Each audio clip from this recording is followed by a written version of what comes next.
আইজিএমএ বা জিবিতে গেলে পরে একদম ফার্স্ট প্রেফারেন্স রুগী তাকে বাঁচানোই আমাদের প্রধান কাজ, নট দ্যাট। রাজ্যবাসী প্রত্যেকেই যে একেবারে নিখুঁতভাবে পরিষেবাগুলো আমরা দিতে পারছি। ঠিক ঠিক ঠিক শর্তের কথা বললেন যে খালি পেটে দেওয়া যাবে না, আর কি কি শর্ত রয়েছে? এই অতিরিক্ত রক্তটা কিন্তু আমি কোনো কাজে লাগাতে পারছি না। মানুষের শরীরে প্রত্যেক দিন 50 ml এর মতো রক্ত তৈরি হয়। 50 ml ডাটা আমার রক্তের প্রয়োজন হচ্ছে 1% অফ দ্য টোটাল।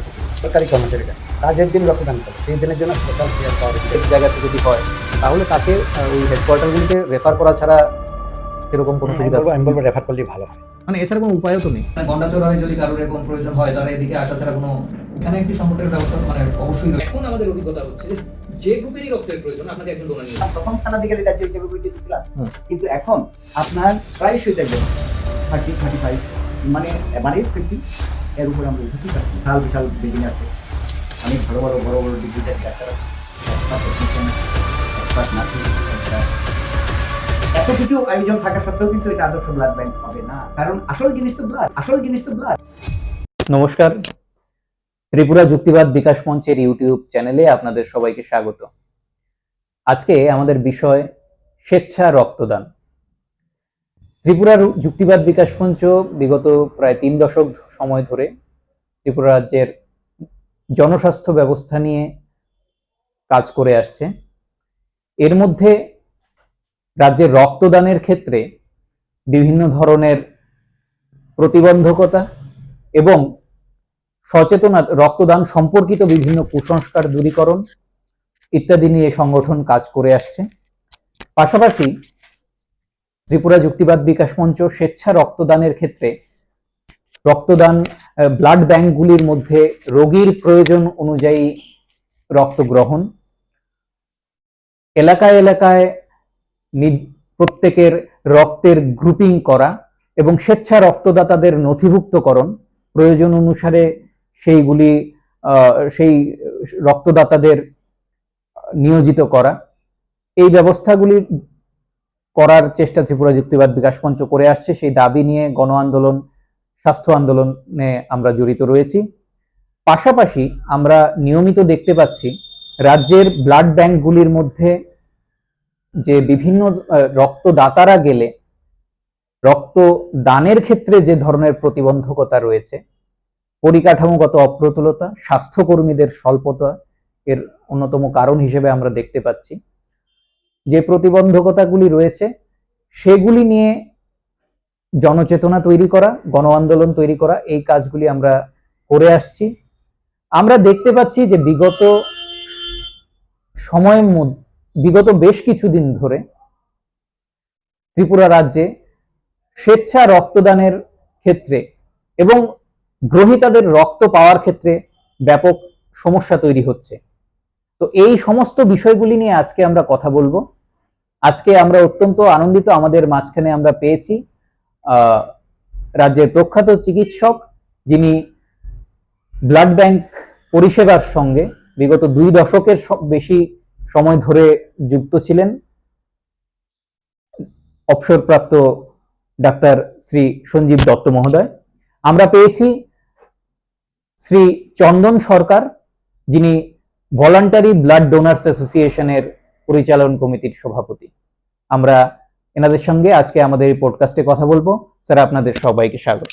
আমরা অত্যন্ত আনন্দিত আপনাদের আমাদের মাঝে পেয়েছি।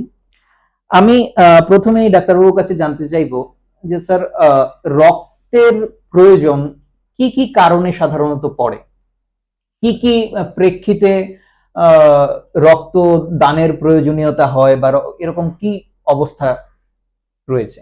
এটা একটা ভালো প্রশ্ন। আমি বলবো, আপনারা সবাই জানি যে কোনো বড় অপারেশন কিংবা যে কোনো জটিল অপারেশনে রক্তের প্রয়োজন। তাছাড়া দুর্ঘটনায় পতিত মানুষদের অনেক সময় প্রচুর পরিমাণে রক্তের দরকার। বিভিন্ন অসুখ রয়েছে, যেমন অ্যানিমিয়া, থ্যালাসেমিয়া, ক্যান্সার, এগুলিতে প্রচুর পরিমাণে রক্তের প্রয়োজন। বিশেষ করে ক্যান্সার পেশেন্টদের রক্তের প্রয়োজন, এবং থ্যালাসেমিয়া বাচ্চারা রক্তের পড়ে গেছে, রক্তই ওদের ওষুধ হতে পারে। তাছাড়া আমাদের মা বোনেদের প্রসবকালীন সময়ে অনেক সময় একটা কন্ডিশন হয়, এটাকে পিপিএইচ বলে, পোস্টপার্টাম হ্যামারেজ। ঠিক, পোস্টপার্টাম হ্যামারেজে অনেক সময় হিউজ ব্লিডিং হয়, তখন রক্তের প্রয়োজন হয়। এনিমিয়া আরেকটা কারণ, এছাড়া আরো অনেক অসুখে রক্তের প্রয়োজন হয়। তো এই ক্ষেত্রে স্যার একজন এই যে রক্তের প্রয়োজন আপনি বলছেন, তার মানে সেই রক্ত অবশ্যই দানের মাধ্যমেই আসবে। অবশ্যই। তো একজন সুস্থ পূর্ণবয়স্ক পুরুষ এবং স্ত্রীর মধ্যে কি পরিমাণের রক্ত থাকে আমাদের প্রশ্ন। আরেকটা হচ্ছে যে আমরা যখন রক্ত দিই, তো কি পরিমাণে রক্ত রক্তদানের সময় কি পরিমাণে রক্ত সংগ্রহ করা হয়? একজন সুস্থ পূর্ণবয়স্ক পুরুষের শরীরে প্রতি কেজিতে 76 মিলিলিটার রক্ত প্রতি কেজিতে। আচ্ছা, তেমনি একজন সুস্থ পূর্ণবয়স্কা মহিলাদের ক্ষেত্রে প্রতি কেজিতে 66 মিলিলিটার রক্ত।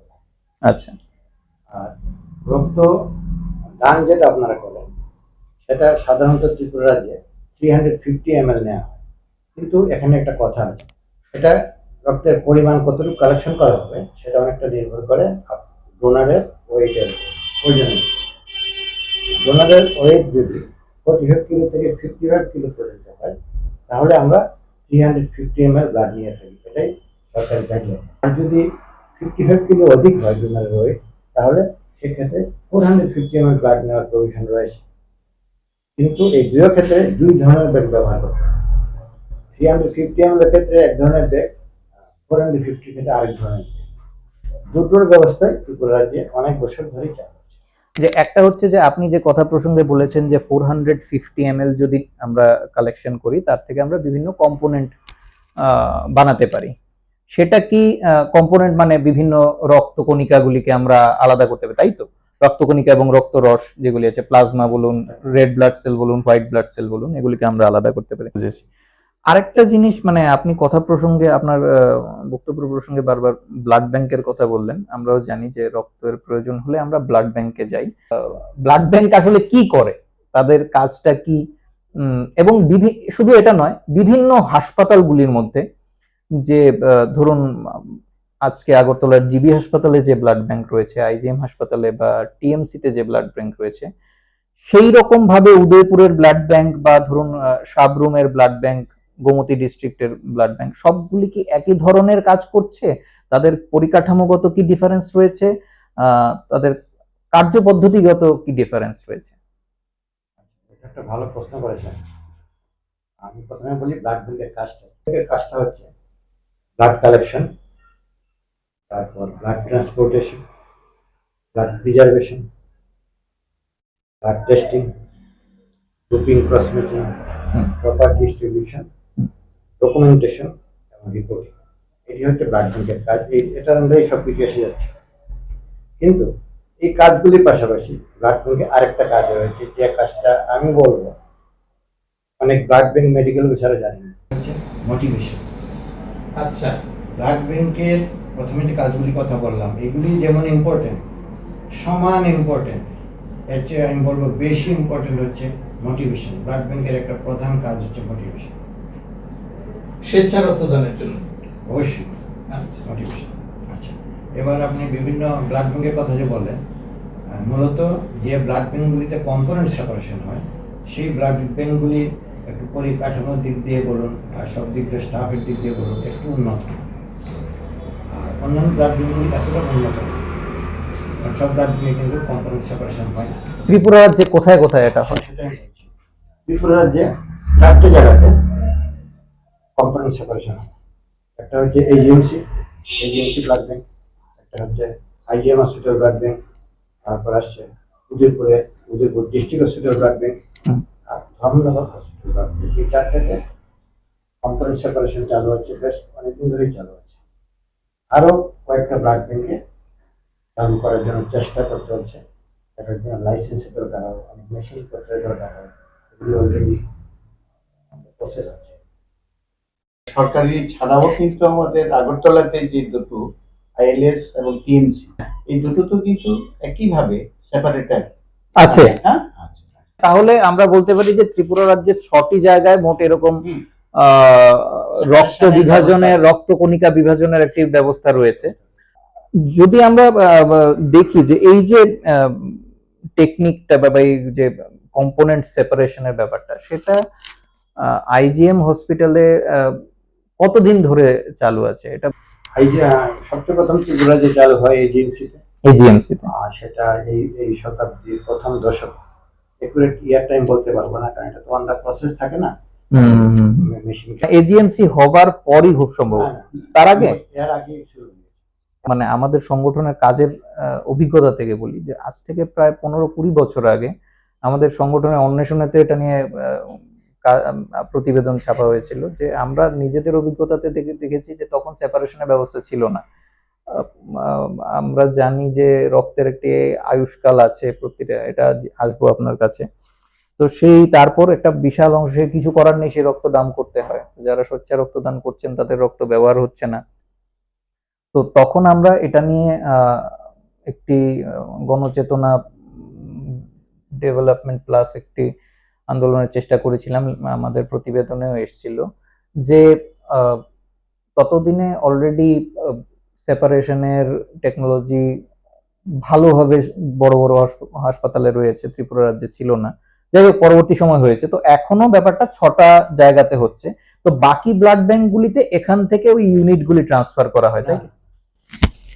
এজিএমসিতে আমি তো বললাম, মানে এই শতাব্দীর প্রথম দশকে চালু হয়েছে, ইয়ারটা আমি ঠিক বলতে পারছি। আইজিএম হসপিটালে আমার হাত ধরেই চালু হয়েছে। আচ্ছা, আমি তখন আইজিএম হসপিটাল ইনচার্জ। এটা চালু হয়েছে 2017 সালে। 2017। আচ্ছা চালু হয়েছে। আচ্ছা।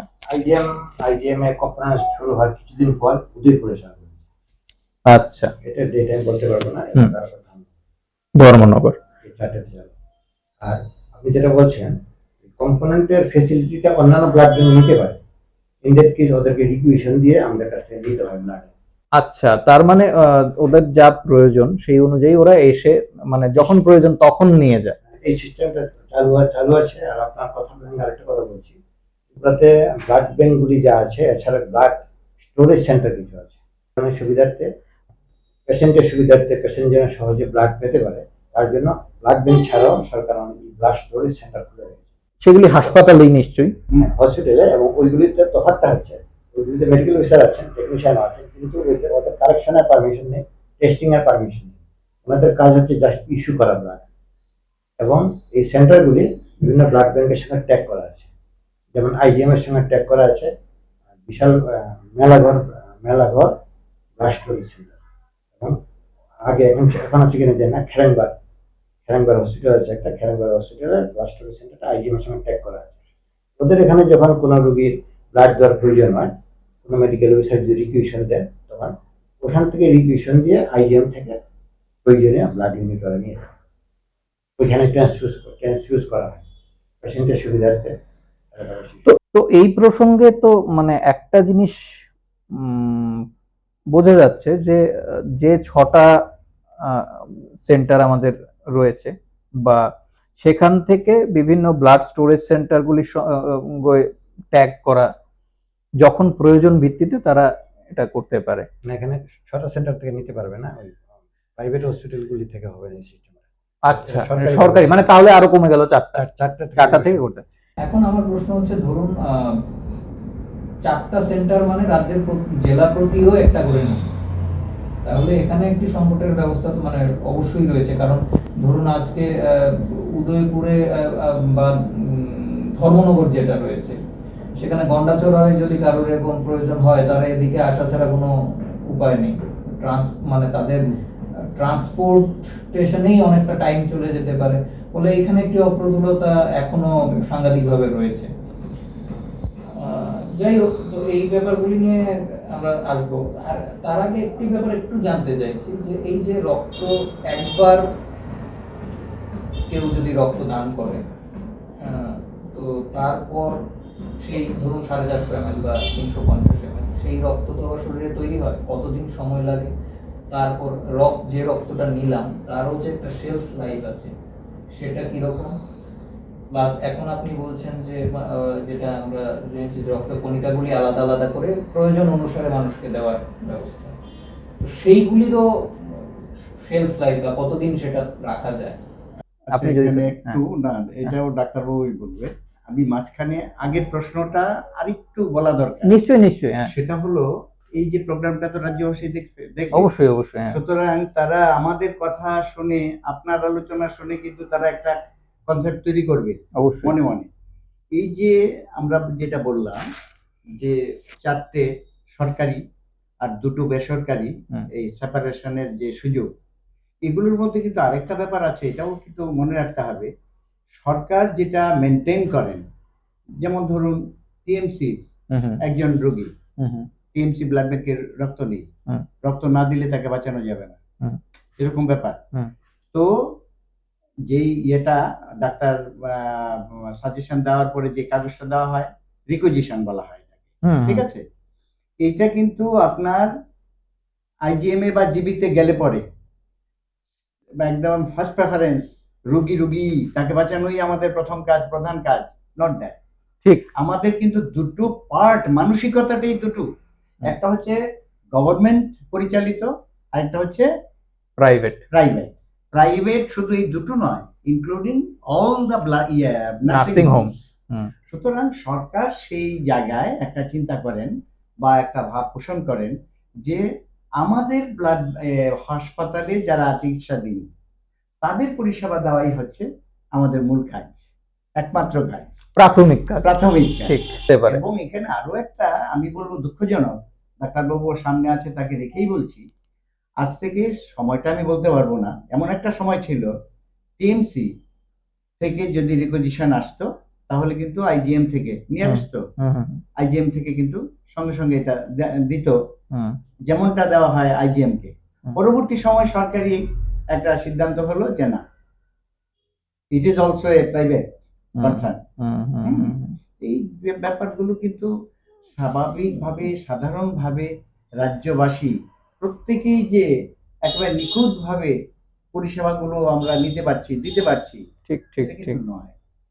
এই যে আমি এখন 350 বা 400 ml রক্ত দিয়ে দিলাম, তো আমার শরীরে একটু রক্তের ঘাটতি হলো। তো এইটা নিয়ে দেখা যায় যে মানে এটা আমরাও দেখেছি যে সাধারণত রোগী যখন হাসপাতালে থাকেন তো তার কাউকে যখন রক্তদান করতে বলা হয় তিনি আরেকজনকে, বাইরের কারুকে খোঁজেন, প্রথমে নিজের পরিবার ছেড়ে অন্য কাউকে খোঁজেন। তো এর পেছনে একটি রয়েছে যে শরীর দুর্বল হয়ে যাওয়া, বিভিন্ন রোগ প্রতিরোধ ক্ষমতা কমে যায়, এই ধরনের বিভিন্ন ধরনের ধারণা রয়েছে। রোগ প্রতিরোধ কমে যায় কারণ রক্ত দানের ক্ষেত্রে প্রথমেই জিজ্ঞেস করা হয় যে অপারেশন হয়েছে কিনা, কোনো অসুখ আছে কিনা, এই সমস্ত জিজ্ঞেস করে স্ক্রিনিং করা হয়। তো এটা থেকেও কি একটা ধারণা হয় যে এর থেকে রোগ প্রতিরোধ ক্ষমতা কমে যাচ্ছে বা আমার কোনো অসুখ হতে পারে বা আমি দুর্বল হয়ে যেতে পারি? তো এর কোনো বৈজ্ঞানিক ভিত্তি কি আছে বা এই ধরনের ক্ষেত্রে? আমি বলছি, আপনার প্রশ্নটা হচ্ছে যে প্রথম প্রশ্নটা ছিল দান করার পরে কতদিন পরে পূরণ হয়? হ্যাঁ, এটা একটা প্রশ্ন। তো আমরা জানি রক্তের দুটো পার্ট, জলীয় অংশ আর কোষ অংশ। তো কোষগুলি পূরণ হয়ে যায় 21 দিন লাগে, 21 দিন সময় লাগে, 21 ডেজ। এবং জলীয় পদার্থটা মাত্র 48 ঘন্টার ভেতরে পূরণ হয়। 48 ঘন্টা। আর যে ধারণাগুলি কথা বলছেন জনসাধারণের মধ্যে যেটা আছে, ভয় কিংবা ওই যে রক্ত দিলে আমি দুর্বল হয়ে পড়বো, আমি সাংসারিক কাজকর্ম করতে পারবো না, কিংবা আমার প্রতিরোধ ক্ষমতা কমে যাবে, সবগুলি অবৈজ্ঞানিক। এগুলির কোনো ভিত্তি নেই। কেন নেই আমি বুঝিয়ে বলছি। আমি আগেই বলেছি যে পুরুষদের শরীরে প্রতি কেজিতে 76 মিলিলিটার রয়েছে এবং মহিলাদের রয়েছে 66 মিলিলিটার রক্ত। এখন আপনি যত পরিশ্রমী করুন, যত হার্ড লেবারে দিন, আপনার দরকার প্রতি কেজিতে মাত্র 50 মিলিলিটার রক্ত। এটা বৈজ্ঞানিকভাবে প্রমাণিত সারা পৃথিবীতে। আচ্ছা, আপনার দরকার কিন্তু প্রতি কেজিতে 50 মিলিলিটার রক্ত। এখন ভগবানই বলুন বা প্রকৃতিই বলুন, পুরুষদের শরীরে 76 মাইনাস 50 মানে 50 মানে 26 মিলিলিটার রক্ত অতিরিক্ত দিয়েছেন এবং মহিলাদের দিয়েছেন 16 মিলিলিটার রক্ত অতিরিক্ত। এখন রক্তদান হিসাবে রক্ত যেটা দিচ্ছেন কিংবা আমরা যেটা নিচ্ছি সেটা হচ্ছে এই অতিরিক্ত অংশ মাত্র। এই অতিরিক্ত রক্তটা কিন্তু আমি কোনো কাজে লাগাতে পারছেন না। মানুষের শরীরে প্রত্যেক দিন 50 ml এর মতো রক্ত তৈরি হয়, 50 ml নষ্ট হয়, ব্যালেন্সটা ঠিক থাকে প্রতিদিন। এই অতিরিক্ত রক্তটা কোনো কাজে লাগাতে পারছেন না। আপনি যদি দানও না করেন কোনো কাজ আসছে না, কিন্তু এই অতিরিক্ত রক্তের থেকে আপনি দান করছেন, যে কারণে এই দানের ফলে কিন্তু ওই ধারণাগুলি যে দুর্বল হয়ে পড়া, প্রতিরোধ ক্ষমতা কমে যাওয়া, এগুলি সব মানে ভ্রান্ত ধারণা। অবৈজ্ঞানিক ভ্রান্ত ধারণা এগুলি। এগুলি কোনো ভিত্তি নেই। যেটা সমস্যা যেটা হয়, অনেক সময় ডোনার মানে রক্ত দেওয়ার পরে অনেকে বলে মাথা ঘোরায়। আমি অনেক ডোনার পেয়েছি, 2 দিন পরে এসে বলছে স্যার আমার দুর্বল লাগছে, টনিক লিখে দিন, এই সেই, বা অনেকে মাথা ঘুরে, অনেক কিছু হয়। তো এই সবটাই মনস্তাত্ত্বিক, সাইকোলজিক্যাল। না, কিন্তু মানে রক্তদানের ইমিডিয়েট পরে মাথা ঘোরানো, ফেইন্ট হয়ে যাওয়া, এই জিনিসগুলি কিন্তু হয় হ্যাঁ। হয় এটা ডোনার রিয়াকশন বলে, এটাকে ডোনার রিয়াকশন বলে। হ্যাঁ, এটা বেশিরভাগ মানসিক। হ্যাঁ, মানে আর এটা কি অনেক সময় রক্ত দেখে বা এরকম? হ্যাঁ, মানুষের হিউম্যান সাইকোলজি একটা, অনেকেই নিজের রক্ত সহ্য করতে পারে না, রক্ত সহ্য করতে পারে না, এরকম অনেক মানুষ আমি দেখেছি। আচ্ছা, আমাদের ফ্যামিলিতেও আছে, রক্ত সহ্য করতে পারে না। ওই যে রক্তটা দেখে, রক্তটা দান হচ্ছে, তারপর একটা ব্যাগের মধ্যে ভাবে বাহ আমার কতটুকু রক্ত নিয়ে নিয়েছে, এখানে সমস্যাটা হয় প্রথমে। তাছাড়া অনেক সময় যদি খালি পেটে থাকে, যদি আমরা কখনো বলি না যে খালি পেটে ব্লাড দেওয়া যায় না, কিন্তু অনেকে মিথ্যা কথা বলে, তাড়াহুড়ো করে হয়তো ব্লাডটা দিয়ে যাবে, অফিসে যাবে, তো হয়তো খেয়েই আসেনি। আমরা যখন জিজ্ঞাসা করি আপনি খেয়েছেন, তখন হ্যাঁ খেয়েছি, আসলে খাইনি। তারপরে মাথা ঘোরালো, কিংবা একটা শরীর ঝিমঝিম করতে থাকলো, শুয়ে থাকলো, তখন বারে বারে কোয়েশ্চেন করে দেখা যায় যে উনি মিথ্যা কথা বলছিল। এরকম অনেক সমস্যা হয় আর কি। তাছাড়া জল খেতে হয়, ব্লাড দেওয়ার আগে একটু জল খেলে ভালো, অনেকে জলটা খায় না, এসব নানা কারণে, কিংবা তাড়াহুড়ো করে। আর রক্ত দেওয়ার পরে অ্যাটলিস্ট 10 মিনিট বিশ্রাম নেওয়া বিশ্রাম খুব করা। দরকার। আর 10 মিনিট না, আমি সত্যি কথা বলবো যে বইয়ের ভাষায় 10 মিনিট, আর আমাকে যদি জিজ্ঞাসা করেন তা আমি বলবো total half an hour. Half an hour. একটা জলযোগের ব্যবস্থা থাকে, হাফ এন আওয়ার রোগী বসবে, শরীরের ভিতরের একটা সিস্টেমটা, রক্ত সংবহন তন্ত্রটা অ্যাডজাস্ট হয়ে যাবে, এই ফাঁকে একটু টিফিনও করবে, গল্প সল্প করবে, মনটাও ঠিক হয়ে যাবে। হাফ এন আওয়ারের আগে ব্লাড দিয়ে বেরিয়ে যাওয়া উচিত। তার মানে আর যে রক্তটা শরীরে আপনি বললেন তো 50 ml রক্ত তৈরি হচ্ছে, 50 ml রক্ত নষ্ট হয়ে যাচ্ছে, তাহলে আপনি রক্ত দান করি না করি একটা সময় পর সেই রক্তগুলো শরীরে নষ্ট হচ্ছে, আবার তৈরি হচ্ছে, এটা নর্মাল সাইকেল। ফলে এই জায়গাতে ধারণার ক্ষেত্রে না, ভ্রান্তি রয়েছে। যেমন ডাক্তারবাবু যেটা বললেন, খেয়ে আসা, এমটি স্টমাকে রক্ত দেওয়া বিষয় নাম্বার 1, এটা কিন্তু WHO গাইডলাইনে আছে। নাম্বার 2, বিফোর ডোনেশন 1 গ্লাস জল খেতে হবে, তার ব্যাকগ্রাউন্ডটা কি, রক্তের সাথে জলের সম্পর্ক থাকে। আমাদের দেহে যে রক্তটা থাকে তার 80% হচ্ছে প্লেন ওয়াটার। তার মানে 350 রক্ত দিচ্ছি, অ্যাবাউট 250 হচ্ছে জল। জল বেরিয়ে যাচ্ছে। তো ডিহাইড্রেশনের একটা সমস্যা থাকতে পারে, আসতে পারে। এই জন্য আমরা বলি যে জল খেয়ে দেবেন, হ্যাঁ জল খেয়ে দিতে হবে। আর আপনি যেটা বলছেন এটা ঘটনা, এত কিছু বলা, এত কিছু সাবধানতা অবলম্বনের পরেও কিন্তু আমরা দেখি কখনো কখনো শিবিরে রক্ত দিয়েছে, মাথা ঝিমঝিম করছে, তারপরে ভমিটিং টেন্ডেন্সি হচ্ছে, কেউ বমি করে ফেলছে, কেউ মাথা ঘুরিয়ে পড়ে ফেলতে যাচ্ছে, ডিউ টু ওই দুটো, হয় জল খায়নি, নয় আদৌ কিছু খায়নি। সুতরাং এটাও কিন্তু পার্ট, হ্যাঁ রক্ত দেওয়ার শর্ত যে কিছু খেয়ে আসতে হবে, দেওয়ার আগে জল খেতে হবে। আর ডাক্তারবাবু যেটা বলছেন 10 মিনিটস বসা, উনি সাজেস্ট করছেন হাফ এন আওয়ার, একেবারে সত্যি।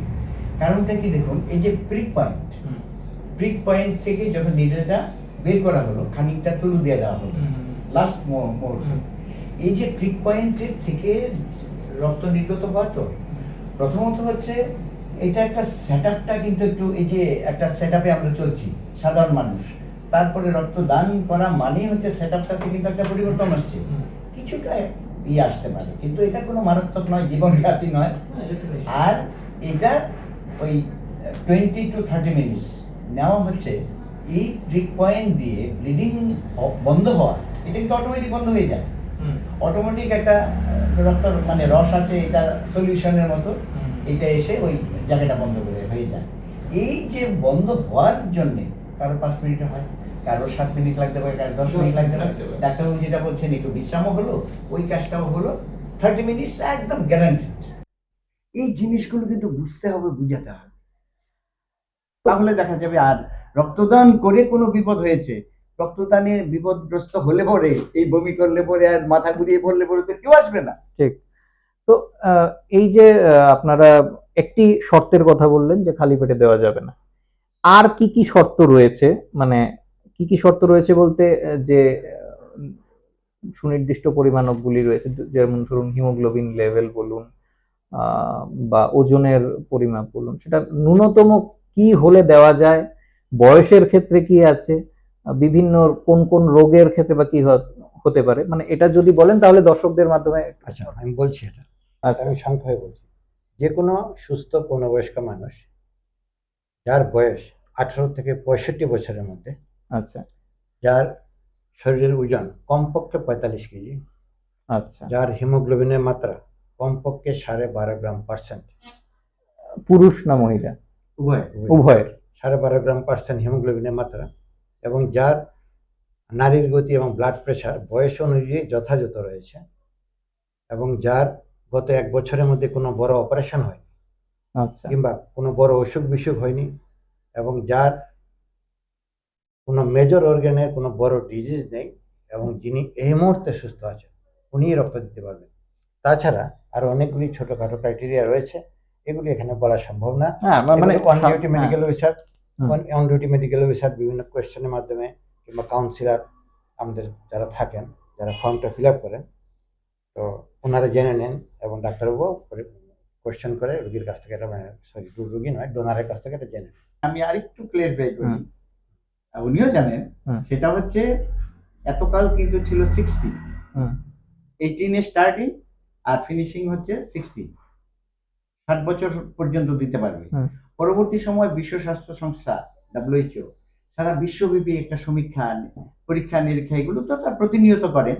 তখন দেখলেন যে বিজ্ঞানের অগ্রগতির সাথে সাথে আমাদের সারা বিশ্বের মানুষের গড়ায়ু বেড়ে গেছে। গড়ায়ু কিন্তু আগের হুম। তুলনায় এখন অনেক বেশি, অনেক বেশি। ফলে ওখানে কিন্তু আপনার 60টা হয়েছে 65, ডাক্তারবাবু যেটা বলেন। আচ্ছা কিন্তু এখানে একটা ছোট্ট কন্ডিশন আছে, আচ্ছা 65 এর যে 5 বছরের যে এক্সটেনশনটা পাবে হুম। তারাই, যারা উইদিন 60 অন্তত 1-2 বার দিয়েছেন। নিউ ফার্স্ট ডোনেশন কিন্তু 64, 65 এরকম 60 পরে হবে না। আচ্ছা মানে ব্যাপারটা বুঝতে পেরেছেন তো? মানে আচ্ছা, একজন ব্যক্তি রক্ত দেননি কখনো, কিন্তু এট দ্য এজ অফ 61 শুরু করবেন ভাবছেন, ভাববেন যে এখন blood তাহলে দেবেন। না দেওয়াই ভালো। সেটা কিন্তু হবে না। আচ্ছা কোনো মেডিকেল অফিসার ওনার কাছ থেকে ব্লাড নেবেন না। 60 পরে ওনারাই রক্ত দিতে পারবেন যারা আগে কমপক্ষে একবার রক্ত দিয়েছেন কিংবা অনেকবার রক্ত দিয়েছেন। ওনারাই সোজা কথা রেগুলার ডোনার যারা, কিংবা যাদের ডোনেশনে এক্সপিরিয়েন্স আছে, ওরাই 61 থেকে 65 পর্যন্ত দিতে পারবে। একদম ফার্স্ট টাইম ডোনার যে at the age of 61, 62, 64 blood দেবে, এটা কিন্তু হবে না, যতই সুস্থ থাকবে এটা হবে। তো ব্লাড ব্যাংক সম্পর্কে আমরা জানলাম, তো আরেকটা জিনিস, মানে একটা প্রশ্নের মধ্যে দুটো প্রশ্ন, সেটা হচ্ছে যে রক্ত দানের ক্ষেত্রে কি মানে সুফল কি কি হতে পারে, সেটা একটা বলবেন। আরেকটা হচ্ছে যে মানে তার আমরা দেখেছি যে রক্ত নিলে অনেক ধরনের পরীক্ষা নিরীক্ষা হয়, এটা আর কি বেনিফিট রক্তদাতা পেতে পারে? মানে পরীক্ষা নিরীক্ষা পরীক্ষা নিরীক্ষা এবং পরীক্ষা নিরীক্ষার ক্ষেত্রেও কি কি হয় সেটা তো অবশ্যই একটা সুফল, এছাড়াও কি কি বেনিফিট সে পেতে পারে? আচ্ছা, এটাতে মানে আমি রক্তদানের সুফল সম্পর্কে বলছি, রক্তদান লাভ কি সেটা আমি বলছি। লাভটাকে আমি সাধারণত দুইভাবে বলি, আচ্ছা যেন জনসাধারণ কিংবা যারা ডোনার, যারা রক্ত দিতে এসছে, ওনারা যেন জিনিসটা ভালো করে বুঝতে পারেন, তার জন্য দুইভাবে বলি। লাভটা হচ্ছে, একটা হচ্ছে যেসব লাভ চোখে দেখা যাচ্ছে, আচ্ছা এই কথাটা আমি সব জায়গাতে বলি, যেসব লাভ চোখে দেখা যাচ্ছে আর যেসব লাভ চোখে দেখা যাচ্ছে না। চোখে দেখা যাচ্ছে যে লাভগুলি সেটা আমি বলছি। রক্তদান শিবিরে ব্লাড ব্যাংকের চিকিৎসক, শিবিরের চিকিৎসক কিন্তু আপনাকে মোটামুটিভাবে একটা স্বাস্থ্য পরীক্ষা করিয়ে নেবেন। এখানে ওয়েট দেখা হচ্ছে, পালস দেখা হচ্ছে, প্রেশার দেখা হচ্ছে, হিমোগ্লোবিন মাপা হচ্ছে। তাছাড়া বিভিন্ন কোয়েশ্চেন করে ডাক্তারবাবু আপনার শারীরিক অবস্থা বুঝে নিচ্ছেন, রক্তদাতার শারীরিক অবস্থা। তার মানে একটা প্রাথমিকভাবে একটা আপনার স্বাস্থ্য পরীক্ষা হয়ে যাচ্ছে, এটা হচ্ছে একটা লাভ। দ্বিতীয় লাভ হচ্ছে সরকারের তরফ থেকে রক্তদান করলে একটা স্পেশাল ব্যাজ, সুন্দর একটা ব্যাজ এবং একটা সার্টিফিকেট দেওয়া হয়, এটা হচ্ছে একটা লাভ। তাছাড়া আপনি যে রক্তটা দান করলেন, এই দানের উপরে অনেকগুলি পরীক্ষা নিরীক্ষা হয়, এগুলি আমি পরে বলছি। পরীক্ষা নিরীক্ষাগুলির ফল জানার সুযোগ আপনার রয়েছে, কিন্তু সেটা আপনাকে পার্সোনালি জানতে হবে, যেহেতু মধ্যখানে HIVর ব্যাপারটা রয়েছে। এটা পার্সোনালি ব্লাড ব্যাংকে গিয়ে, যে ব্লাড ব্যাংক আপনার রক্তটা নিল, সেই ব্লাড ব্যাংকে গিয়ে 2-3 দিন পরে আপনি খবর নিতে পারবেন। এটা হচ্ছে আরেকটা লাভ। আচ্ছা আরেকটি লাভ হচ্ছে ত্রিপুরা রাজ্যে সরকারি কর্মচারীরা কাজের দিন রক্তদান করলে সেই দিনের জন্য স্পেশাল CL পাওয়ার অধিকারী রয়েছে। আচ্ছা এই মর্মে অর্ডার রয়েছে, অনেক বছর আগে এটা চালু হয়ে রয়েছে। এটা হচ্ছে লাভ। আমরা আমাদের দর্শক বন্ধুদের জন্যও কিন্তু এটা একটি জানার বিষয় রইলো, এটা আমাদেরও জানা ছিল না, যে যারা ত্রিপুরা সরকারের সরকারি কর্মচারী রয়েছেন, আপনারা যদি আপনাদের ওয়ার্কিং ডে এর মধ্যে কোনো প্রয়োজনে রক্ত দিতে যেতে হয়, আপনারা স্পেশাল ক্যাজুয়াল লিভের আবেদন করতে পারেন ঊর্ধ্বতন কর্তৃপক্ষকে। সেক্ষেত্রে সেই সার্টিফিকেটের কপি বোধহয় একটি পরবর্তী সময় আগে ইনফর্ম করে যেতে হবে, তারপর পরবর্তী সময় সেটা দিয়ে দিলেই হবে। এটা একটি জানার বিষয় রইল। সেক্ষেত্রে রক্তদাতাদের ক্ষেত্রে অনেক ক্ষেত্রে কাজ বন্ধ করে আসার যে প্রতিবন্ধক রয়েছে, সেটা নিয়ে একটি সুবিধাও রয়েছে। যে লাভগুলি চোখে দেখা যায় সেই লাভগুলি বললাম, এবার চোখে দেখা যায় না এই লাভগুলি আমি বলছি। এগুলি কিছুটা বইয়ে লেখা আছে, বাকিটা আমার 22 বছরের অভিজ্ঞতা থেকে আমি বলছি। একটা লাভ হচ্ছে কি, রক্তদানে রক্তের রিজেনারেশন হয়, নতুন রক্ত তৈরি হওয়া শুরু হয়, এটা কিন্তু একটা ভালো লাভ। আচ্ছা, দ্বিতীয় লাভটা হচ্ছে আমাদের সব মানুষের মনেই কিন্তু কিছু কিছু অমূলক ভয় লুকিয়ে থাকে, এগুলির কোনো যুক্তিগ্রাহ্য ব্যাখ্যা নেই। ভয় কেটে অমূলক যাওয়া। ভয় থাকে, অমূলক ভয়, হ্যাঁ, যুক্তিগ্রাহ্য কোনো ভয় নেই। তো রক্তদানের মাধ্যমে যারা রক্তদান করেন, ভয়টা কেটে যায়। রেগুলার রক্তদাতা আমি দেখেছি এই অমূলক ভয়টা কেটে যায়। ঠিক। 3 নম্বর হচ্ছে রক্তদানের মাধ্যমে জাতিগত এবং সম্প্রদায়গত ভেদাভেদ ঘুচিয়ে ফেলা সম্ভব বলে আমি মনে করি। True.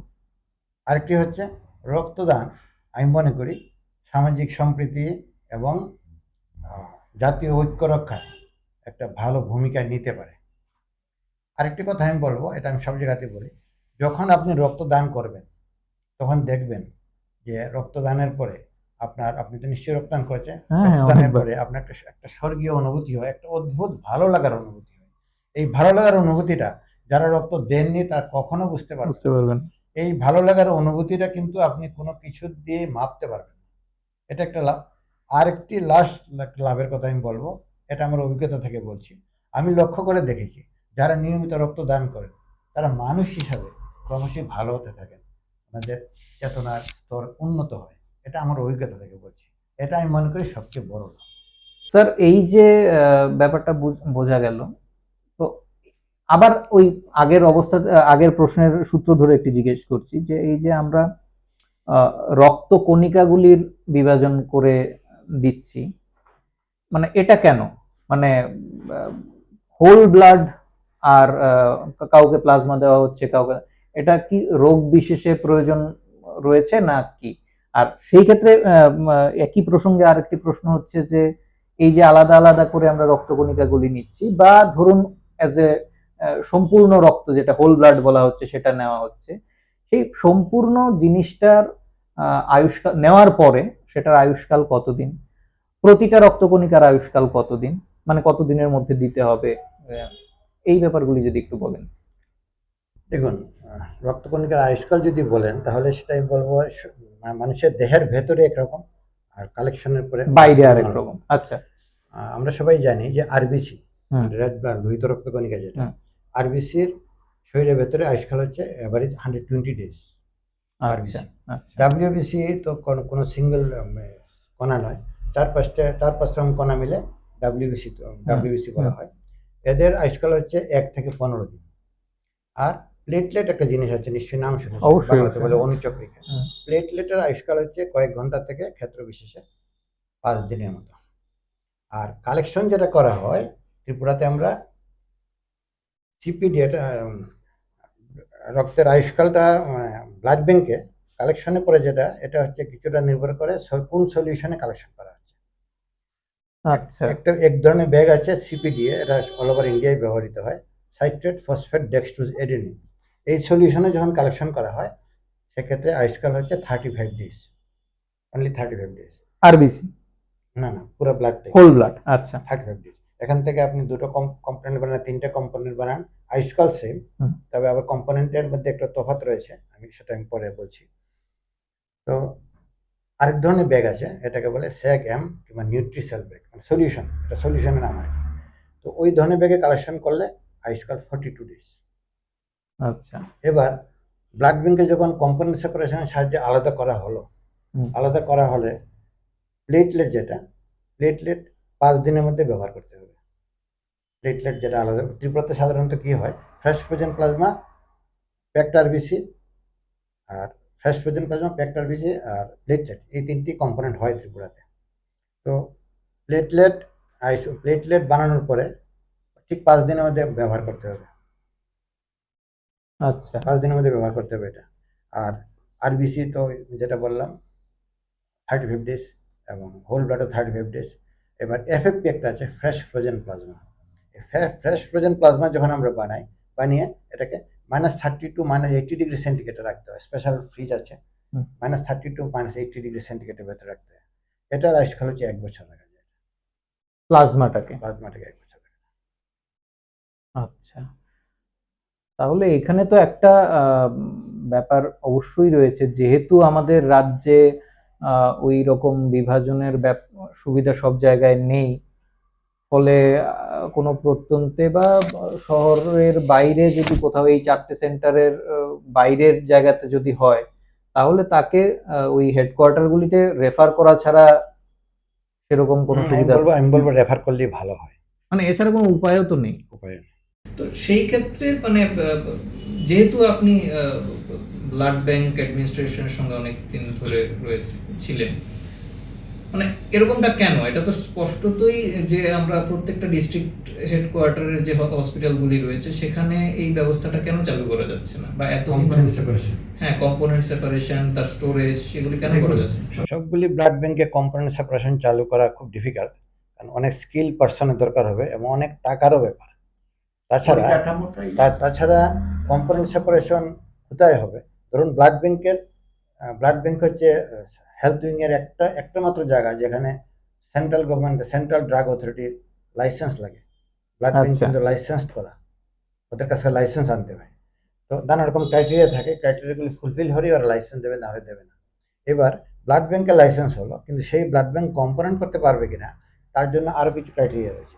ওই ক্রাইটেরিয়াগুলি ফুলফিল না করতে পারলে central government, central drug control permission দেবে না। পাশাপাশি মানে এটা আমাদের অভিজ্ঞতাতেও দেখেছি যে আমরা যখন রক্তদান করতে ব্লাড জিবি হাসপাতালে বলুন বা এগুলির মধ্যে যায় আমাদের ডোনাররা, সেখানে একটা লম্বা কিউ থাকে, ওয়েট করতে হয়, একজন স্বাস্থ্যকর্মী একজনের রক্ত নিচ্ছেন, উনি ওই আরেকটা বেড খালি আছে কিন্তু উনি না সারলে আরেকজনের হয়, মানে সেক্ষেত্রে চিকিৎসা কর্মী, স্বাস্থ্যকর্মীদের স্বল্পতাও একটা কারণ এখানে। দেখুন, ব্লাড ব্যাংকগুলিতে কর্মী স্বল্পতা খুব একটা রয়েছে বলে আমি কিন্তু মনে করি না। কারণ আমার মনে হয় যদি কোথাও কর্মী স্বল্পতা থাকে, সেই ব্লাড ব্যাংকের ইনচার্জ যদি হায়ার অথরিটিকে ঠিকভাবে লিখে বোঝাতে পারে, সেক্ষেত্রে অবশ্যই সমস্যার সমাধান হয়।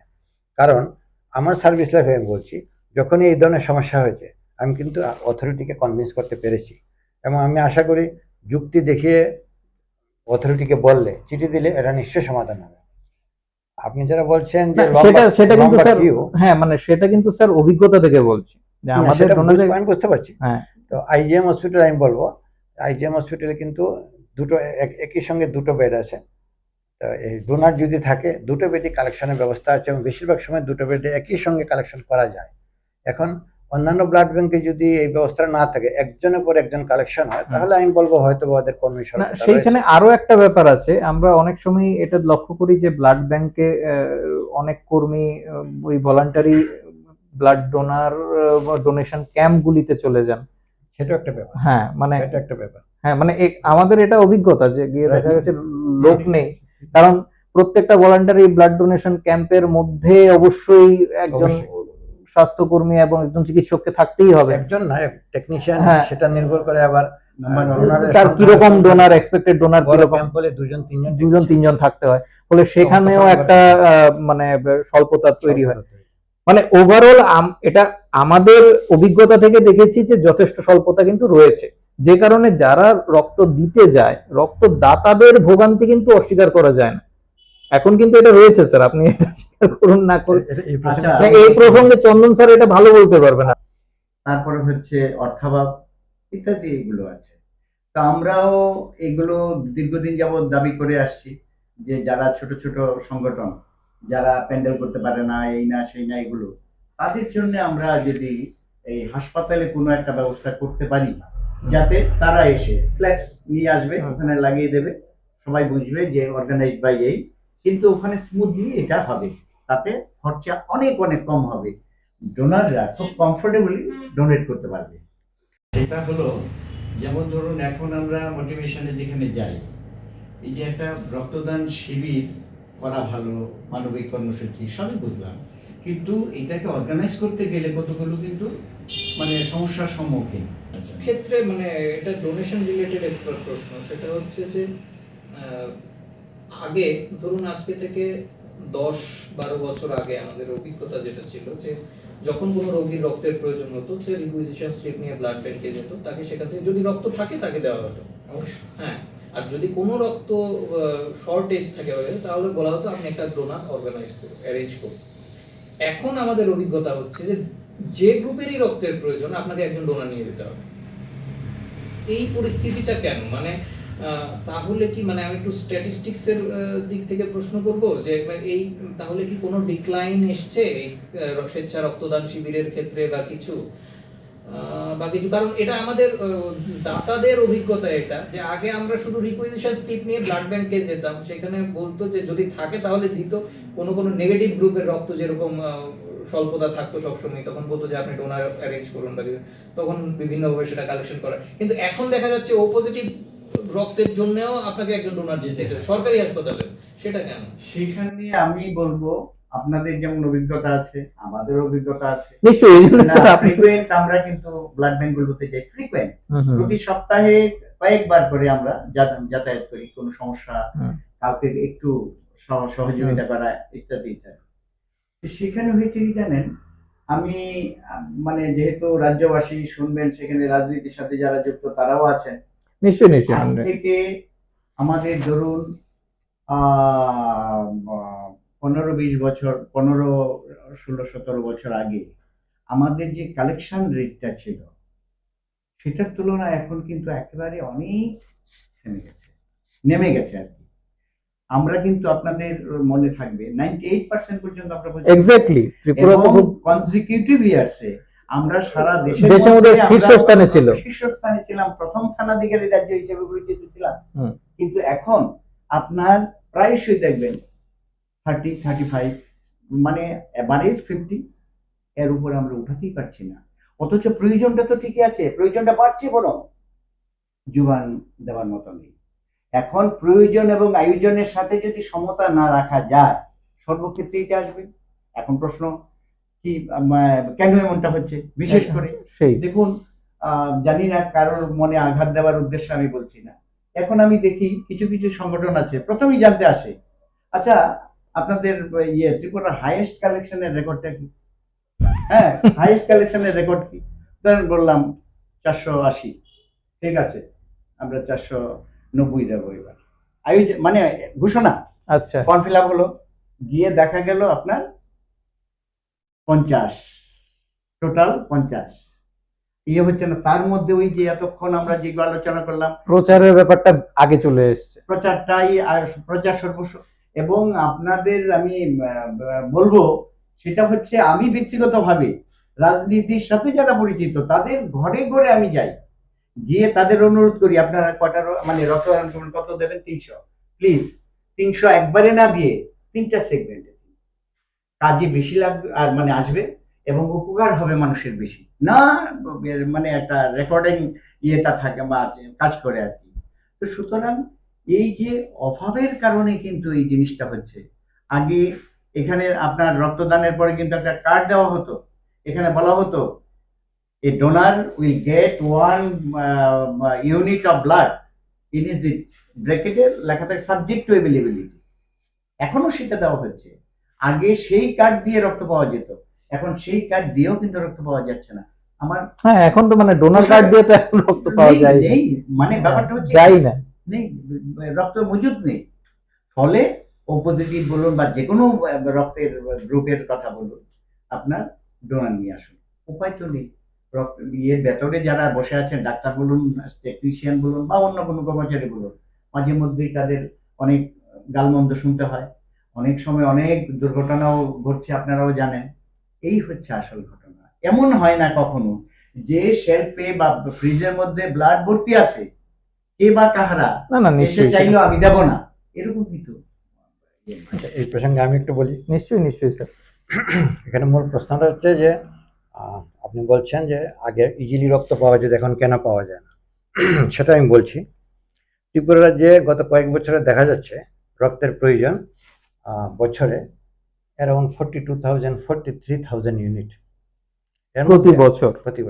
এর মধ্যে গত 2-3 বছরে কি হচ্ছে, যেটা আমি দেখছি যে ভলান্টারি কালেকশন হচ্ছে অ্যারাউন্ড 20,000 ইউনিট, আর রিপ্লেসমেন্ট কালেকশন হচ্ছে, মানে রিপ্লেসমেন্ট কালেকশন বুঝতে পারছেন তো, পেশেন্ট পার্টি যেটা অ্যারেঞ্জ করবে, রিপ্লেসমেন্ট কালেকশন হচ্ছে ভলান্টারি কালেকশনের চেয়ে বেশি, অ্যারাউন্ড 23-24,000। গত বছরের কথা বলি, গত বছর এপ্রিল থেকে এবছর মার্চ পর্যন্ত ত্রিপুরাতে কালেকশন হচ্ছে 44,000 সামথিং। এর মধ্যে 20,000 সামথিং হচ্ছে ভলান্টারি, বাকিটা রিপ্লেসমেন্ট। না, আমি ভুল বলছি, 20,000-এর মধ্যে রিপ্লেসমেন্ট, বাকিটা ভলান্টারি। তো এই গত 3 বছর ধরে দেখা যাচ্ছে ভলান্টারি পার্সেন্টেজটা 53%-এর মধ্যে ঘোরাঘেরা করে, 53-54 ভলান্টারি পার্সেন্টেজ। এখন এই যে ভলান্টারি ব্লাডটা যখন শেষ হয়ে গেল, এটা সারা বছর ধরেই চলে, ভলান্টারি ব্লাডটা যখন শেষ হয়ে গেল, তখন বাকি যে 23,000-22,000 ইউনিট, এই ইউনিট ব্লাড ব্যাংকের স্টাফ কোথা থেকে আনবে? অটোমেটিক রুগীর পার্টিকে দিতে হবে। এখানেই সমস্যাটা হচ্ছে। এখানে মূল কথাটা হচ্ছে চাহিদা এবং যোগানের মধ্যে অসমতা। আমাদের ডিমান্ড হচ্ছে 43,000, আর ভলান্টারি পাচ্ছি আমরা অ্যারাউন্ড 22-23,000।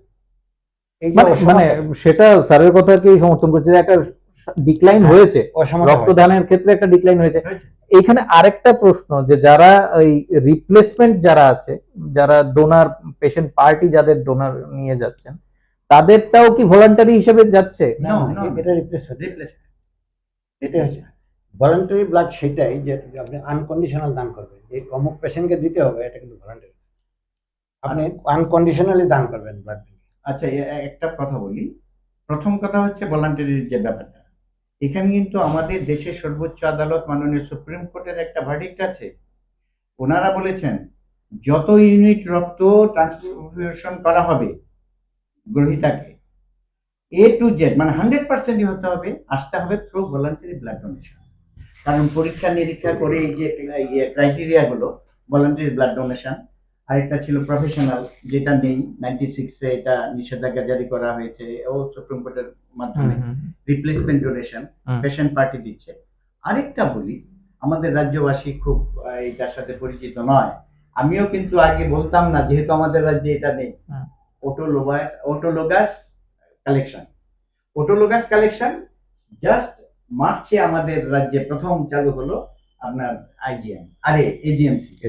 সেটা হলো গ্রহীতা এবং দাতা একই ব্যক্তি। কারণ হচ্ছে আমার ধরুন একটা অপারেশন হবে 1 মাস পরে, আচ্ছা, আমার রক্ত আমি নেব, আমি ডাক্তারবাবুকে দেখালাম, ডেট ফিক্স আপ হলো, আমি 10 দিন আগে গিয়ে উনি বললেন যে আপনার এই অপারেশনে মিনিমাম তো 1 ইউনিট রক্ত লাগবেই, বা 2 ইউনিটও লাগতে পারে, তাহলে অন্তত আপনি ইয়ে করতে পারেন। এটা এখানেও কিন্তু মোটিভেশনের পার্টটা আসতে হবে ভালো, না হলে কিন্তু হবে না। যাই হোক, ওই যার অপারেশন হবে 10 দিন পরে, যিনি রক্তের প্রয়োজন যার হবে, তিনি 10 দিন আগে রক্তটা দিলেন, এই রক্তটা প্রিজার্ভ করা হবে পদ্ধতিগতভাবে। এটা একটা ডেভেলপমেন্ট এটা হলো। তো সেখানে একটা জিনিস আছে, সেটা হলো ডাক্তারবাবু মোটামুটি বিস্তারিতভাবে বলেছে, পরীক্ষা নিরীক্ষার গুলো ক্রস মেসিং একটা ভাইটাল মোস্ট ইম্পর্টেন্ট পার্ট। সেই ক্ষেত্রে কিন্তু ওই ক্রস মেসিংটা দরকার হয় না, আর ওইটা বলতে হবে যে আমি আমার রক্ত নেওয়ার জন্য রক্ত দিচ্ছি, ঠিক আছে? তো এই 4 রকমের রক্তদাতা বা রক্তদানের প্রভিশন রয়েছে। তা ওই ডাক্তারবাবু বা আপনি যে প্রশ্ন করলেন আর কি, যে ওই রিপ্লেসমেন্ট, এটা ততদিন চলতেই হবে যতদিন পর্যন্ত না আমাদের আয়োজন প্রয়োজনের সমতা রক্ষা না, যতদিন পর্যন্ত না আমরা সার্বিকভাবে ইউনাইটেডলি আমরা রক্ত যোগান দেওয়ার কাজে আত্মনিয়োগ। সামগ্রিকভাবে তাহলে মানে যেটা বোঝা যাচ্ছে, যে একটা সমস্যা রয়েছে আপনার স্বেচ্ছা রক্তদানের ক্ষেত্রে একটি অবনমন আমরা দেখছি, আরেকটা যেটা আপনাদের কথা থেকেও এবং আমাদের অভিজ্ঞতা থেকেও যেটা দেখেছি, সার্বিকভাবে পরিকাঠামোর বিস্তার এবং উন্নয়ন বিশেষভাবে প্রয়োজন। এবং রাজ্যের কোনায় কোনায়, না হলে গ্রহীতার রক্তদাতাকে স্থানান্তর, এইগুলির মধ্যে অনেক মূল্যবান সময় চলে যাচ্ছে। তো এই জিনিসটায় খামতি অবশ্যই রয়েছে যথেষ্ট পরিমাণে। এখানে আমি একটু কথা বলি। নিশ্চয়ই। আপনার এই কথাটাকে কিন্তু আমি সমর্থন করতে পারছি না। আচ্ছা, এই কারণে বলুন। এই কারণে যে কাঠামোগত ইনফ্রাস্ট্রাকচার ইনফ্রাস্ট্রাকচারে আমরা খুব একটা পিছিয়ে নেই ত্রিপুরা রাজ্য। তাই কি কারণ স্যার? কারণ এখানে রয়েছে 8টা ডিস্ট্রিক্ট এবং 24টা সাব ডিভিশন, এবং লোক সংখ্যা আনুমানিক ধরুন 42 লাখ নাকি এরকমই হবে। তো এই 42 লাখ জনসংখ্যায় কিন্তু আমাদের রয়েছে 14টা ব্লাড ব্যাংক, 7টা ব্লাড স্টোরেজ সেন্টার। তো আমি মনে করি পরিকাঠামোর দিক দিয়ে আমরা খুব একটা পিছিয়ে নেই। যে পরিকাঠামো অলরেডি আছে সেটাকে ভালো করে ইউটিলাইজ করা, সেটা আমাদের মোটো হওয়া উচিত। স্যার, গ্রহীতাদের অভিজ্ঞতা, এটা আপনি যেহেতু অ্যাডমিনিস্ট্রেশনে আপনি ভালো বলতে পারবেন যে পরিকাঠামো কিরকম হয়েছে, কিন্তু আপনার কথা থেকেই আমরা দেখেছি যে কিছু কিছু আধুনিক প্রযুক্তি, যেগুলি ধরুন সেপারেশন, সেটা মাত্র 4টা, ফলে যেখানে সে রেফার করার ব্যাপার রয়েছে, ট্রান্সফার পরিকাঠামো। আজ থেকে যদি ভুল না করি, বছর 1.5-2 আগে একটা ঘটনা হয়েছিল, এক প্রসূতি মা রক্তের অভাবে একখান থেকে আরেকখানে স্থানান্তরের সময় মারা যায়, তার নিয়ে খুব নিউজ হয়েছিল। তো যদি পরিকাঠামো মানে সবগুলি জায়গায়, মানে ডিস্ট্রিক্টে বলুন বা সাব ডিভিশনে অ্যাডিকুয়েট থাকে, তাহলে রেফারের প্রয়োজনটা সেরকম করে পড়ে না। আজকে আমরা দেখছি যে জিবি হাসপাতাল বলুন, আইজিএম হাসপাতাল ওভারলোডেড। এর কারণ হচ্ছে, অবশ্যই এটা আপনি নিশ্চয়ই স্বীকার করবেন, যেহেতু আপনি চিকিৎসা কর্মী ছিলেন ওই জায়গাতে, যে সেই যে প্রান্তিক হাসপাতালগুলি রয়েছে সেখান থেকে সমস্ত অধিকাংশ রোগীকে আমাদের এখানে রেফার করতে হচ্ছে। পরিকাঠামো যদি ওই জায়গাতে যথাযথ থাকতো, সেটা একটা ব্যাপার। ব্লাড ব্যাংকের ক্ষেত্রেও মানে রোগী ব্লাড পাচ্ছে না বা এই হচ্ছে না, এটা একটা মানে দাতাদের অভিজ্ঞতা, দাতা এবং গ্রহীতা উভয়ের অভিজ্ঞতা। এখানে আপনি যেটা বলেছেন সেটা একটা ভাইটাল পয়েন্ট, যে হয়তো পরিকাঠামো কিছুটা রয়েছে, সেটারও যথাযথ ব্যবস্থাপনা হয়তো সমস্যা রয়েছে, যেটাই রয়েছে সেটারও যথাযথ ব্যবস্থাপনার সমস্যা রয়েছে। তো যাই হোক, সেটা ওভারঅল আমরা যদি দেখি, মানে কিছুটা পরিকাঠামোগত দুর্বলতা, মানে পরিকাঠামোগত দুর্বলতা হিসেবে তো স্বীকার করতেই হয়। এটা অনেকটা মিটে যাবে যখন ভলান্টারি ব্লাড ডোনেশনটা বাড়বে, যখন উদয়পুর হসপিটালে কিংবা আইজিএম কিংবা সবগুলি ব্লাড ব্যাংকে প্রচুর পরিমাণ ব্লাড থাকবে, তখন ওরা কিন্তু ব্লাড স্টোরেজ সেন্টারগুলিতে দিতে পারবে। আর ত্রিপুরা সাব ডিভিশনগুলি খুব ছোট, আধুনিক মানে পরিচালনা ব্যবস্থার অনেক উন্নতি হয়েছে, পরিবহন ব্যবস্থার উন্নতি হয়েছে। সাব ডিভিশনগুলি ছোট হওয়ার কারণে একটা সাব ডিভিশনে এক মাথা থেকে আরেক মাথা যেতে হার্ডলি 45 মিনিটস, 1 ঘন্টা লাগে। তো চিকিৎসার প্রয়োজনে, ভালো চিকিৎসার প্রয়োজনে, সেটা আমি বলবো যে বড় বড় হসপিটালগুলিতে আসতে হয়, কিন্তু ব্লাডের জন্য খুব একটা আসতে হয় বলে আমার মনে হয় না। তখনই আসতে হয় যখন ক্রাইসিস থাকে ব্লাডের। ক্রাইসিসটা যদি আমরা মিটিয়ে নিই, আমরা যদি ভলান্টারি ব্লাড ডোনেশনের মাধ্যমে ব্লাড ব্যাংকগুলি ফুল রাখতে পারি, তাহলে কিন্তু এই সমস্যা। হ্যাঁ, এবং যে প্রয়োজন, গ্রহীতার প্রয়োজন অনুযায়ী রক্ত সংকুলান, গ্রহীতার প্রয়োজন সেটা গ্রুপ অনুযায়ী হতে পারে, রক্ত কণিকা বা রক্ত কোষের রক্ত রসের বিভাজনের যে প্রয়োজন রয়েছে সেই অনুযায়ী হতে পারে। তো সেটা প্রান্তিক জায়গাগুলির মধ্যে কি রয়েছে, তার জন্য হয়তো কারোর ওই ফ্রোজেন প্লাজমা যেটা বললেন সেটা প্রয়োজন হচ্ছে, সেটা হয়তো সেই স্টোরেজ সিস্টেম আমার সেখানে নেই, সেখানে ট্রান্সফার করতে হবে। তো আমাদের বক্তব্য হচ্ছে যে আমাদের প্রান্তিক অঞ্চলে যে হাসপাতালগুলি রয়েছে, সেটা সাব ডিভিশনাল হসপিটাল হতে পারে, ডিস্ট্রিক্ট, সেগুলিকে স্বয়ংসম্পূর্ণ করা।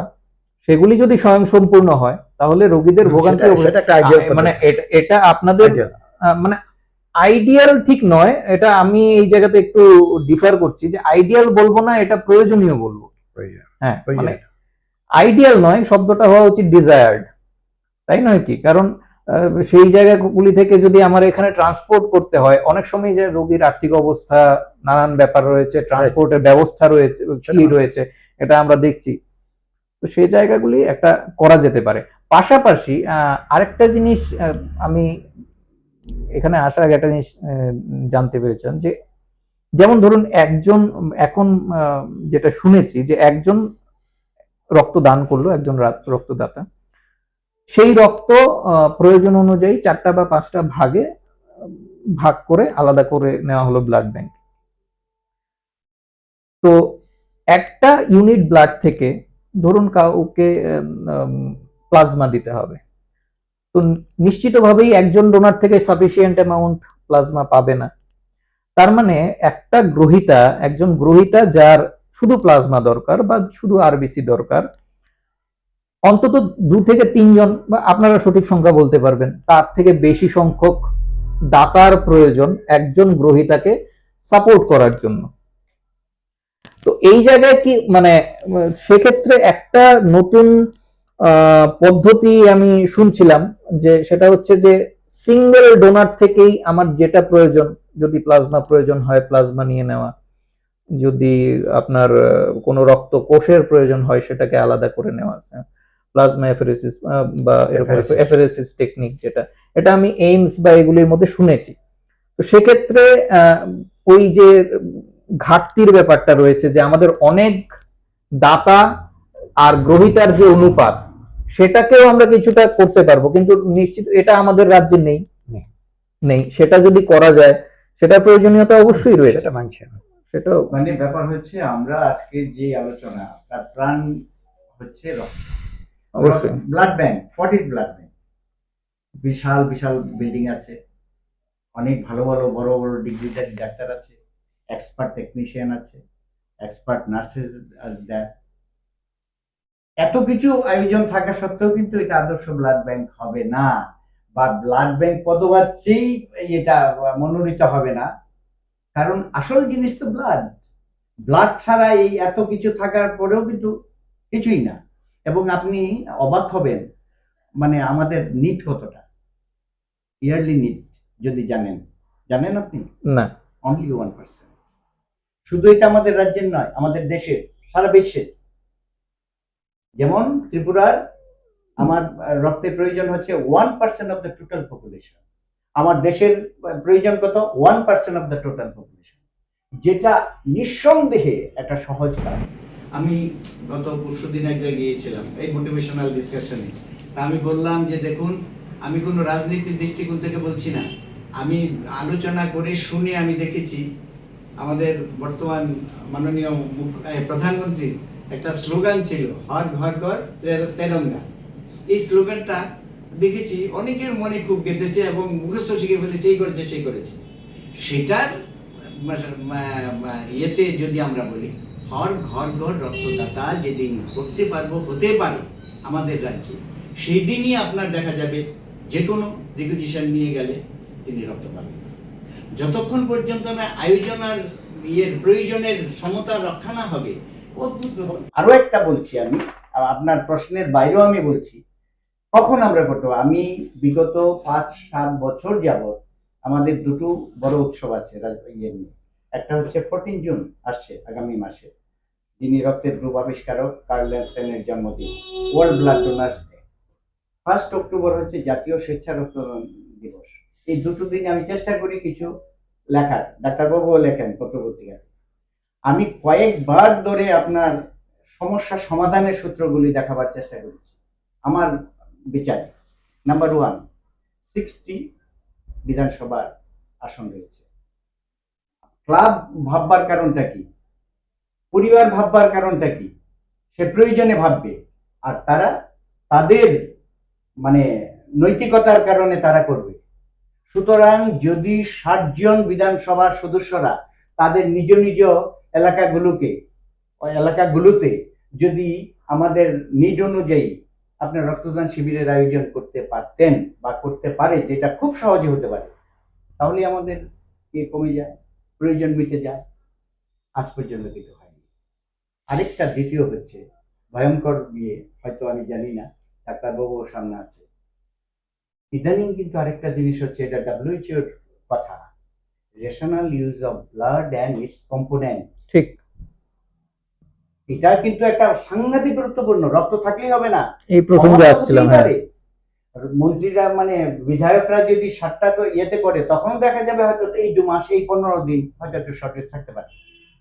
সেই ক্ষেত্রে শর্টেজটাকে আরো বেশি বাড়িয়ে দিচ্ছে আমার ধারণা এই রেশনাল ইউজ অফ ব্লাড।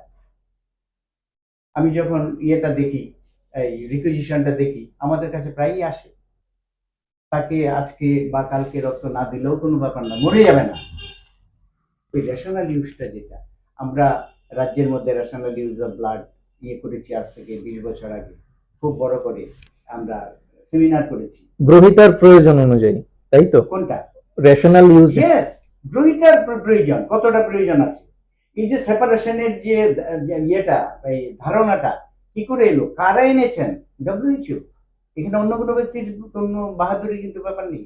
তারা দেখেছেন রক্ত, এই যে 1 ইউনিট রক্ত ঢুকিয়ে দেওয়া, এই কম্পোনেন্ট সবগুলো, তাতে ক্ষতির সম্ভাবনা থাকতে পারে, নাম্বার 1।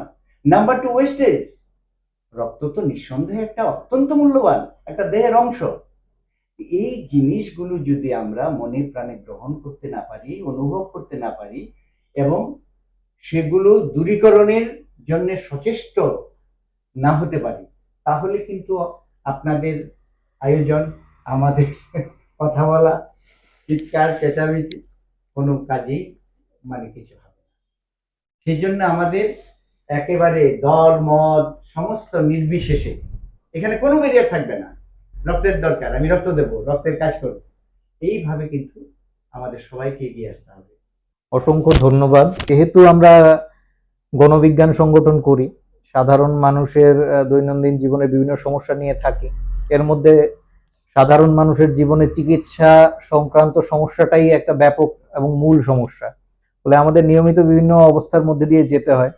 রক্তর প্রয়োজনীয়তা একটি এর মধ্যে অন্যতম জিনিস। এরা অনেকগুলি জিনিস আমাদের জানা ছিল না, অনেকগুলি জিনিস আমাদের অভিজ্ঞতা আপনাদের সঙ্গে শেয়ার করলাম, আপনাদের অভিজ্ঞতা আমরা জানলাম। তো আমরা সত্যিকারের ঋদ্ধ হলাম আপনাদের এই, আমরা অত্যন্ত আনন্দিত সংগঠন, আবার আপনাদেরকে ধন্যবাদ জানাই। পাশাপাশি শুধুমাত্র রক্তদানের ক্ষেত্রে নয়, আমরা ত্রিপুরা রাজ্যের স্বাস্থ্য ব্যবস্থা নিয়ে, জনস্বাস্থ্য ব্যবস্থা নিয়ে দীর্ঘদিন ধরে 3 দশকের ওপর ধরে আমরা কাজ করে আসছি, গ্রামে পাহাড়ে বিভিন্ন জায়গায়। ফলে চিকিৎসা সংক্রান্ত বিভিন্ন ব্যাপারে পরামর্শ, প্রয়োজনীয়তা এবং চিকিৎসা কর্মীদের পাশে থাকা আমাদের অত্যন্ত প্রয়োজন। আমরা আশা করব যে আগামী দিনে আমরা আপনাদের একইভাবে যখনই এরকম চিকিৎসা সংক্রান্ত ব্যাপারে এবং গণস্বাস্থ্যর যে আন্দোলন আমরা বিভিন্ন বিষয়ে করি, আপনাদের আমাদের পাশে পাবো, এবং সেই কথাগুলি সঙ্গে নিয়ে, এবং আমরা আশা করব যে খামতিগুলি রয়েছে, যে পরিকাঠামোগত বলুন, মোটিভেশনাল আসপেক্টে বলুন, যে দুর্বলতাগুলি রয়েছে, সেগুলি আমরা সিস্টেমেটিক ভাবে এগিয়ে আমরা আগামী দিনে অ্যাচিভ করতে পারবো, সেটা আমরা বিশ্বাস রাখি। পাশাপাশি তার জন্য যা করণীয়, যেই স্তরে যে যা করণীয়, সেই ব্যাপারগুলি আমরা করব। আবারও ত্রিপুরা যুক্তিবাদ বিকাশ মঞ্চের পক্ষ থেকে আপনাদের অশেষ ধন্যবাদ। ত্রিপুরা যুক্তিবাদ বিকাশ মঞ্চ বিজ্ঞান চেতনা প্রসারের একটি গণসংগঠন।